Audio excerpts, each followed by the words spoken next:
ವಿ4 ನ್ಯೂಸ್ಗೆ ಸ್ವಾಗತ ಹೇಳ್ತಾ ಇದ್ದಾನೆ. ಕತೆ ಕಾರಣ. ಮತ್ತೆ ದಿಲ್ಲಿಯತ್ತ ರೈತರು ಹೋಗ್ತಾ ಇದ್ದಾರೆ.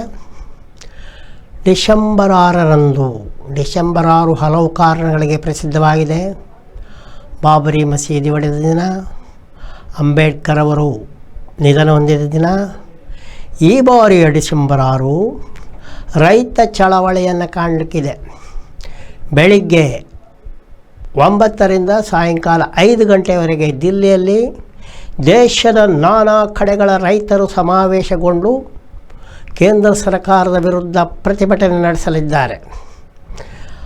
ಅದಕ್ಕಾಗಿ ಈಗಾಗಲೇ ದಿಲ್ಲಿಯತ್ತ ರೈತರ ಟ್ರ್ಯಾಕ್ಟರ್ಗಳು, ಟ್ರಾಲಿಗಳು, ಟಿಲ್ಲರ್ಗಳು ಬರುತ್ತಲಿದ್ದು, ನೋಯ್ಡಾ ಮತ್ತು ದಿಲ್ಲಿ ನಡುವೆ ರಸ್ತೆ ಸಂಚಾರ ನಿಯಂತ್ರಣ ಭಾಳ ಕಷ್ಟಕ್ಕೆ ಸಿಲುಕಿದೆ.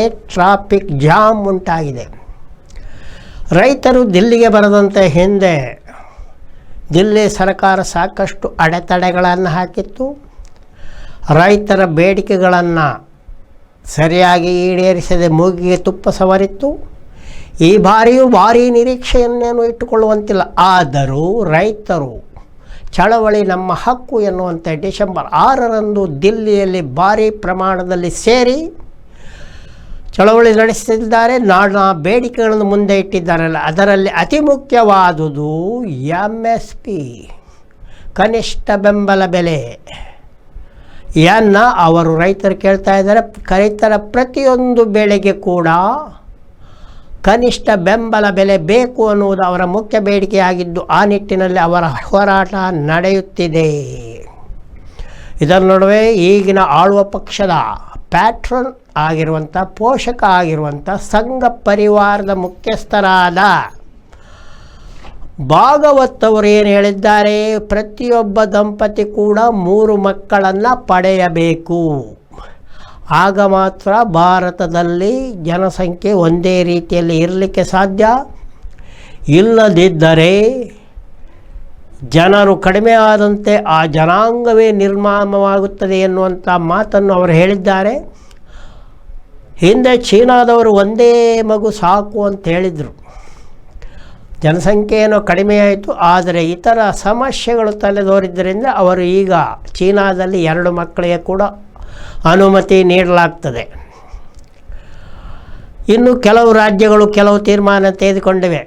ಹೆಚ್ಚು ಮಕ್ಕಳಿದ್ದವರಿಗೆ ಟಿಕೆಟ್ ಕೊಡುವುದಿಲ್ಲ ಅನ್ನುವಂಥ ರಾಜಕೀಯ ಕೂಡ ಭಾರತದಲ್ಲಿ ಆರಂಭವಾಗಿದೆ. ಇವಾಗ 3 ಮಕ್ಕಳು ಬೇಕು ಅಂತ ಭಾಗವತ್ ಅವರು ಹೇಳಿದ್ದಾರೆ. ಆದರೆ ಆ ರೀತಿಯಲ್ಲಿ ರೇಷಿಯೋದಲ್ಲೇ 2 ದಂಪತಿಗೆ 2 ಮಕ್ಕಳಿದ್ದರೆ ಸಾಕು ಅಂತ ಕಾಣುತ್ತೆ. 3 ಮಕ್ಕಳು ಅದೇ ರೇಷಿಯೋದಲ್ಲಿ ಭಾರತದ ಜನಸಂಖ್ಯೆ ಏರಿದಲ್ಲಿ ಇನ್ನು 30 ವರ್ಷಗಳಲ್ಲಿ ಭಾರತದ ಜನಸಂಖ್ಯೆಯು 200 ಕೋಟಿಯನ್ನು ದಾಟ್ತದೆ. 200 ಕೋಟಿಯನ್ನು ದಾಟಲು ಇನ್ನು ಬರೇ ಒಂದು 15 ವರ್ಷಗಳು ಸಾಕು. ಆವಾಗ ಭಾರತದ ಜನಸಂಖ್ಯೆ 200 ಕೋಟಿಯನ್ನು ದಾಟಿ ಬೆಳೀತದೆ.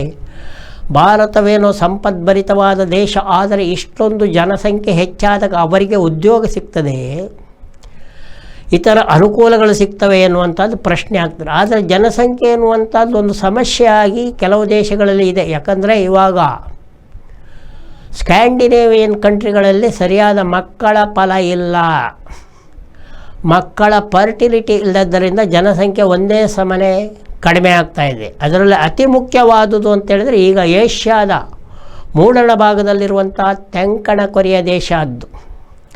ಸೌತ್ ಕೊರಿಯಾದಲ್ಲಿ ಜನಸಂಖ್ಯೆ 1960ರ ಸುತ್ತಿನಲ್ಲಿ ಕುಟುಂಬ ಯೋಜನೆಯನ್ನು ಜಾರಿಗೆ ತರಲಾಯಿತು. ಆಗ ಪ್ರತಿಯೊಬ್ಬ ಹೆಣ್ಣು ಕೂಡ ಅಲ್ಲಿ ಸರಾಸರಿಯಾಗಿ 6 ಮಕ್ಕಳನ್ನು ಹೆರ್ತಾ ಇದ್ದರು.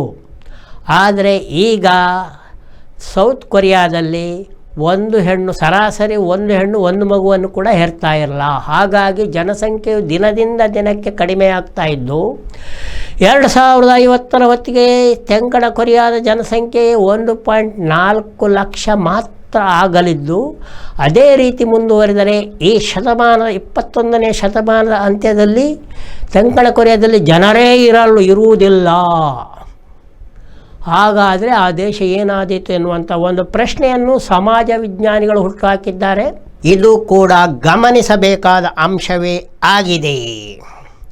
ಇನ್ನು ಚಂಡಮಾರುತಗಳು ಪೆಂಜಲ್ ಎನ್ನುವಂಥದ್ದು ಬಂಗಾಳ ಕೊಲ್ಲಿಯಲ್ಲಿ ಹುಟ್ಟಿ ತಮಿಳುನಾಡು ಮತ್ತು ಪಾಂಡಿಚೇರಿಯನ್ನು ಒಂದು ಕೈ ನೋಡ್ಕೊಳ್ತಾ ಇದೆ. ಚೆನ್ನೈ ಮತ್ತು ಚೆನ್ನೈಯಿಂದ ದಕ್ಷಿಣ ಭಾಗ ಹಾಗೂ ಪಾಂಡಿಚೇರಿ ವಲಯದ ಒಳಗೆ 3 ದಶಕಗಳಲ್ಲೇ ಅತಿ ಹೆಚ್ಚಿನ ಮಳೆಯಾಗಿದೆ. 8 ಜನರು ಒಂದೇ ದಿನ ಮರಣ ಕಂಡಿದ್ದಾರೆ.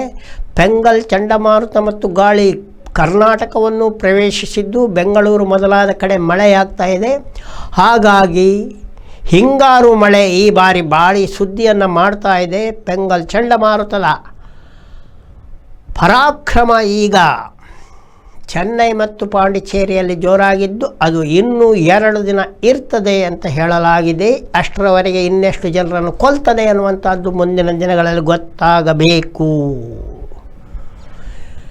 ಕಳೆದ ವರ್ಷ ದುಬಾಯಿಯಲ್ಲಿ ತನ್ನ ಮಾರಾಟ ಮಳಿಗೆಯನ್ನು ತೆಗೆದಂಥ ಕರ್ನಾಟಕದ ನಂದಿನಿಯವರು ಕಳೆದ ವಾರ ದಿಲ್ಲಿಯಲ್ಲಿ ನಂದಿನಿ ಹಾಲಿನ ಮಾರಾಟದ ಮಳಿಗೆಯನ್ನು ತೆರೆದಿದ್ದರು. ಒಂದೇ ವಾರದಲ್ಲಿ ಈಗ ದಿನಕ್ಕೆ 11,000 ಲೀಟರ್ ಹಾಲು ಇತರ ಉತ್ಪನ್ನಗಳ ಮಾರಾಟವಾಗ್ತಾ ಇರುವುದು ಕಂಡುಬಂದಿದೆ. ಒಂದೇ ದಿನಕ್ಕೆ 11,000 ಲೀಟರ್ ಹಾಲು ದಿಲ್ಲಿಯಲ್ಲಿ ಮತ್ತು ಇತರ ಉತ್ಪನ್ನಗಳ ಮಾರಾಟವಾಗುವುದರಿಂದ ಬಡಗಣ ಭಾರತದ ನಾನಾ ನಗರಗಳಲ್ಲಿ ನಂದಿನಿಯ ಮಾರಾಟ ಮಳಿಗೆಗಳನ್ನು ತೆರೆಯುವುದಾಗಿ ಕರ್ನಾಟಕದ ನಂದಿನಿ ತೀರ್ಮಾನಿಸಿರುವುದು ಒಂದು ಇಲ್ಲಿನ ಹೈನುಗಾರಿಕೆಯಲ್ಲಿ ತೊಡಗಿರುವವರಿಗೆ ಒಂದು ಆಶಾದಾಯಕವಾಗಿರುವಂಥ ಸಂಗತಿಯಾಗಿದೆ. ಹಾಗಾಗಿ ನಂದಿನಿ ದಿನದಿಂದ ದಿನಕ್ಕೆ ತನ್ನ ವರ್ಚಸ್ಸನ್ನು ದೇಶದ ಎಲ್ಲ ಕಡೆ ಅಲ್ಲದೆ ವಿದೇಶಗಳಲ್ಲೂ ಹರಡುತ್ತಿರುವಂಥದ್ದು ಒಂದು ಒಳ್ಳೆಯ ಶುಭ ಸೂಚನೆ ಅಂತ ಹೇಳಬಹುದು. ಗೊತ್ತೇ ಇದೆ, 3 ವರ್ಷದಿಂದ ಕರ್ನಾಟಕದ ಜಿಲ್ಲಾ ಪಂಚಾಯತ್ಗಾಗಲಿ ತಾಲೂಕು ಪಂಚಾಯತ್ಗಾಗಲಿ ಚುನಾವಣೆ ನಡೆದಿಲ್ಲ. ಆದ್ದರಿಂದ ತಾಲೂಕು ಪಂಚಾಯತ್ ಮತ್ತು ಜಿಲ್ಲಾ ಪಂಚಾಯತ್ಗಳಲ್ಲಿ ಅಧಿಕಾರಿಗಳು ಆಡಿದ್ದೇ ಆಟ ಆಗುವವರೆಗೆ ಅಲ್ಲಿ ಸರಿಯಾದ ಕೆಲಸ ಆಗ್ತದೆ ಅಂತ ಹೇಳಲಿಕ್ಕೆ ಬರುವುದಿಲ್ಲ.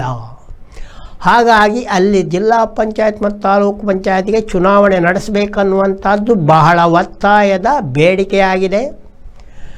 ಕ್ಷೇತ್ರ ಮರುವಿಂಗಡಣೆ ಆಗಿಲ್ಲ ಅಂತ ಇದನ್ನು ಮುಂದೂಡಲಾಗಿತ್ತು. ಆದರೆ ಕ್ಷೇತ್ರ ಮರುವಿಂಗಡಣೆ ಈಗಾಗಲೇ ಆಗಿದೆ ಎನ್ನುವಂಥ ವರದಿ. ಹಾಗಾಗಿ ಉಪಮುಖ್ಯಮಂತ್ರಿ ಆಗಿರುವಂಥ DK ಶಿವಕುಮಾರ್ ಅವರು 2025 ಫೆಬ್ರವರಿಯಲ್ಲಿ ಕರ್ನಾಟಕ ತಾಲೂಕು ಪಂಚಾಯತ್ ಮತ್ತು ಜಿಲ್ಲಾ ಪಂಚಾಯತ್ಗೆ ಚುನಾವಣೆ ನಡೆಯುತ್ತದೆ, ನಡೆಸಿಯೇ ತೀರುತ್ತೇನೆ ಎನ್ನುವಂಥ ಮಾತನ್ನು ಹೇಳಿದ್ದಾರೆ. ಒಂದು ರೀತಿಯಲ್ಲಿ ಒಳ್ಳೆಯದೇ ಆಗುತ್ತೆ ಬಿಡಿ. ಇನ್ನು ನಮ್ಮ ಸ್ಪೀಕರ್ ಆಗಿರುವಂಥ ಖಾದರ್ ಅವರು ಪೋಪ್ ಫ್ರಾನ್ಸಿಸ್ ಅವರನ್ನು ಭೇಟಿಯಾಗಿದ್ದಾರೆ. ಅಲ್ಲಿ ಒಂದು ಸರ್ವಧರ್ಮ ಸಮ್ಮೇಳನ ನಡೆದಿತ್ತು. ಅದರಲ್ಲಿ ಖಾದರ್ ಅವರು ಕೂಡ ಭಾಗವಹಿಸಿದರು. ಅಂಥ ಸಭೆಯಲ್ಲಿ ಪೋಪ್ ಫ್ರಾನ್ಸಿಸ್ ಅವರು ಒಂದು ಮಾತನ್ನು ಹೇಳಿದರು. ಏನದು? ಕೇರಳದ ಸಂತರಾಗಿದ್ದಂಥ ನಾರಾಯಣ ಗುರುಗಳ ತತ್ವವು ಇಡೀ ಜಗತ್ತು ಅನುಸರಿಸಬೇಕಾದುದು ಎನ್ನುವಂಥ ಮಾತನ್ನು ಪೋಪ್ ಫ್ರಾನ್ಸಿಸ್ ಅವರು ಹೇಳಿದ್ದಾರೆ. ಒಳ್ಳೆಯದೇನೋ ಹೇಳಿದ್ದಾರೆ. ಆದರೆ ಪೋಪ್ ಫ್ರಾನ್ಸಿಸ್ ಅವರಿಗೆ ಗೊತ್ತಿಲ್ಲದಿರುವ ವಿಷಯ ಏನು? ನಾರಾಯಣ ಗುರುಗಳ ಮೂರ್ತಿ ಬೇಕಾದಷ್ಟಿದೆ, ನಾರಾಯಣ ಗುರುಗಳ ಫೋಟೋ ಎಲ್ಲ ಕಡೆ ಇದೆ, ನಾರಾಯಣ ಗುರುಗಳು ಕಟ್ಟಿದಂಥ ದೇವಸ್ಥಾನಗಳಿದೆ, ನಾರಾಯಣ ಗುರುಗಳ ಶಿಷ್ಯರು ಕೂಡ ದೇವಸ್ಥಾನಗಳನ್ನು ಕಟ್ಟಿಸ್ತಾ ಇದ್ದಾರೆ, ಭಜನಾ ಮಂಡಳಿಗಳು ಸಾಕಷ್ಟು ಕೊರಿತಾ ಇರ್ತವೆ. ಆದರೆ ನಾರಾಯಣ ಗುರುಗಳ ತತ್ವವನ್ನು ಪಾಲಿಸುವವರು ಎಲ್ಲಿದ್ದಾರಪ್ಪ? ಎಲ್ಲರೂ ಇದ್ದಾರೆ ಅಂತೇಳಿದ್ರೆ ಒಬ್ಬರು ಕೂಡ ಕಾಣಿಸ್ತಾ ಇಲ್ಲ. ದೇವರೊಬ್ಬರೇ ಅಂತಾರೆ, ಎಷ್ಟೊಂದು ಮೂರ್ತಿನ ಸ್ಥಾಪನೆ ಮಾಡ್ತಾರೆ. ಮತ ಇಲ್ಲ ಅಂತ ಹೇಳ್ತಾರೆ, ಮುಸ್ಲಿಮರು ಓಡಿಸಿ ಅಂತ ಕುಸ್ತಿ ಆಡ್ತಾರೆ. ಒಂದೇ ಧರ್ಮ ಅಂತ ಹೇಳ್ತಾರೆ. ಮನುಷ್ಯ ಧರ್ಮವೇ ಗೊತ್ತಿಲ್ಲ ಇವರಿಗೆ, ಇನ್ನು ಒಂದೇ ಧರ್ಮ ಎಲ್ಲಿ ಗೊತ್ತಿರ್ತದೆ? ಮನುಷ್ಯರಾಗಿ ಹುಟ್ಟಿದವರಿಗೆ ಮೊದಲು ಇರಬೇಕಾಗಿದ್ದು ಮನುಷ್ಯ ಧರ್ಮ, ಆಮೇಲೆ ಇತರ ಧರ್ಮ, ಮನುಷ್ಯ ಸ್ಥಾಪಿಸಿದಂಥ ಧರ್ಮ. ಮನುಷ್ಯ ಧರ್ಮದ ವಾಸನೆ ಇಲ್ಲದವರು ಧರ್ಮಗಳ ಬಗ್ಗೆ ಒಂದೇ ಧರ್ಮ ಮಾತಾಡುವಂಥ ಯೋಗ್ಯತೆ ಅವರಿಗೆ ಇರುವುದಿಲ್ಲ. ಏನು ಹಾಲಿ ಅಮೆರಿಕದ ಅಧ್ಯಕ್ಷರಾಗಿರುವಂಥ ಜೋ ಬೈಡನ್ ಅವರು, ಅವರ ಮಗ ಹಂಟರ್ ಬೈಡನ್ ಕೆಲವು ಅಪರಾಧಗಳಲ್ಲಿ ಸಿಕ್ಕಿದ್ದು, ಆ ಅಪರಾಧಗಳಿಗೆ ಅವರು ನಾನು ಕ್ಷಮಾದಾನ ಕೊಡುವುದಿಲ್ಲ ಅಂತ ಹೇಳ್ತಾ ಇದ್ದರು ಮೊನ್ನೆವರೆಗೆ. ಆದರೆ ಇವಾಗ ದಿಢೀರನೆ ಅವರು ಕ್ಷಮಾದಾನವನ್ನು ನೀಡಿದ್ದಾರೆ. ಹಂಟರ್ ಬೈಡನ್ ಒಂದು ಗನ್ ಪ್ರಕರಣ ಮತ್ತು ಕೊಕೈನ್ ಪ್ರಕರಣ ಮತ್ತು ಹಣ ವರ್ಗಾವಣೆ, ಅಕ್ರಮ ಹಣ ವರ್ಗಾವಣೆಯಲ್ಲಿ ತಪ್ಪಿತಸ್ಥರಾಗಿದ್ದರು. ಈಗ ಅವರಿಗೆ ತಂದೆಯೇ ಆಗಿರುವಂಥ ಅಧ್ಯಕ್ಷ ಜೋ ಬೈಡನ್ ಅವರು ಮಗ ರಾಬರ್ಟ್ ತಪ್ಪಿಗಳಿಗೆ ಕ್ಷಮಾದಾನ ನೀಡಿದ್ದಾರೆ. ಆ ಕ್ಷಮಾದಾನ ಮುಂದಿನ ದಿನಗಳಲ್ಲಿ ಏನಾಗುತ್ತದೆ ಗೊತ್ತಿಲ್ಲ. ಯಾಕಂತ ಹೇಳಿದರೆ ಮುಂದಿನ ತಿಂಗಳೇ ಹೊಸ ಅಧ್ಯಕ್ಷ ಟ್ರಂಪ್ ಅವರು ಗಾದಿಗೆ ಏರ್ತಾರೆ ಅಂತ ಹೇಳುತ್ತಾ ಕತೆ ಕಾರಣಕ್ಕೆ ಒಂದು ವಿರಾಮವನ್ನು ಹಾಕಿ ನೋಡ್ತಾ ಇರಿ ನೀವೆಲ್ಲ ವಿ4 ನ್ಯೂಸ್ ಹಾಗೂ ನಮ್ಮ ಯೂಟ್ಯೂಬ್ ಚಾನಲ್ಗೆ ತಾವೆಲ್ಲ ಸದಸ್ಯರಾಗಿ ಎಂದು ಹೇಳುತ್ತಾ ಮಾಡ್ತಾ ಇದ್ದೇನೆ ನಿಮಗೆಲ್ಲ ಒಂದು ದೊಡ್ಡ ನಮಸ್ಕಾರ.